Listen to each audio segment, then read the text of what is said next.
Kerala NGO union കലാജാഥയ്ക്ക് ഏലപ്പാറയിൽ സ്വീകരണം നൽകി.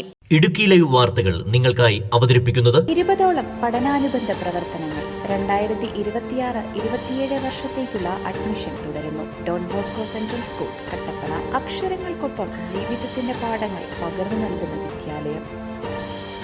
Kerala NGO യൂണിയന്റെ കലാജാഥ കേരളം തുടരും എന്ന പേരിലാണ് ജില്ലയിൽ ഉടനീളം പര്യടനം നടത്തുന്നത്. ഈ കലാജാഥയ്ക്കാണ് ഏലപ്പാറയിൽ സ്വീകരണം നൽകിയത്.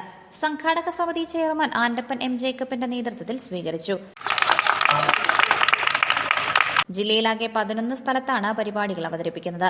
ജില്ലയിലെ വിവിധ ഓഫീസുകളിൽ നിന്നായി 15 കലാകാരന്മാരാണ് പരിപാടികൾ അവതരിപ്പിക്കുന്നത്. Idukki live news Elappara. Idukki live വാർത്തകൾ നിങ്ങൾക്കായി അവതരിപ്പിച്ചത് കോടമഞ്ഞും നൂൽമഴയും പെയ്തിറങ്ങുന്ന മലയോരങ്ങളിൽ പുതിയ അക്ഷരപ്പുലരി. Don Bosco central school Kattappana. Salesian വൈദികരുടെ നേതൃത്വത്തിൽ പ്രവർത്തിക്കുന്ന CBSE സീനിയർ സെക്കൻഡറി സ്കൂൾ.